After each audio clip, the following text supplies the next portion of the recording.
ನಮಸ್ಕಾರ ಗೆಳೆಯರೆ, ನಾವು ಇವತ್ತು ಸಾಮಾನ್ಯ ಜ್ಞಾನದ ಪ್ರಮುಖ ಪ್ರಶ್ನೋತ್ತರ ಬಗ್ಗೆ ಚರ್ಚಿಸುತ್ತಿದ್ದೇವೆ. ಈ ಪ್ರಶ್ನೆಗಳ ಉತ್ತರ ನಿಮಗೆ ಗೊತ್ತಿದ್ದರೆ ಕಮೆಂಟ್ ಮಾಡಿ ತಿಳಿಸಿ ಮತ್ತು ವಿಡಿಯೋವನ್ನು ಕೊನೆವರೆಗೆ ನೋಡಿ. ಪ್ರಶ್ನೆ: ಜಗತ್ತಿ ಮೊದಲ ಗಣಕಯಂತ್ರದ ತೂಕ ಎಷ್ಟು? Option A 30 ton, B 20 ton, C 50 ton, D 80 ton. ಪ್ರಶ್ನೆ: ಜಗತ್ತಿ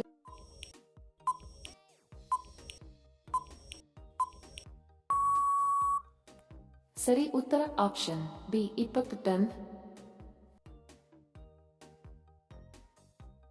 ಪ್ರಶ್ನೆ: ಯಾವ ದೇಶದ ಜನರು ಹೆಚ್ಚಿನ ಸಂಖ್ಯೆಯಲ್ಲಿ ಮೋಟಾರ್ ಸೈಕಲ್ ಬಳಸುತ್ತಾರೆ? Option A Ukraine, B Bhutan, C Bharat, D America.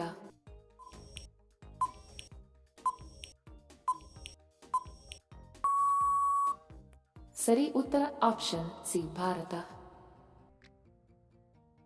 Video ಕೊನೆವರೆಗೂ ನೋಡಿದ್ದಕ್ಕೆ ತಮ್ಮೆಲ್ಲರಿಗೂ ಧನ್ಯವಾದಗಳು. ಮತ್ತೆ ಭೇಟಿ ಆಗೋಣ ಇಂಟ್ರೆಸ್ಟಿಂಗ್ ವಿಡಿಯೋದೊಂದಿಗೆ. ಅಲ್ಲಿಯವರೆಗೆ ನಮಸ್ಕಾರಗಳು. ಜೈ ಹಿಂದ್.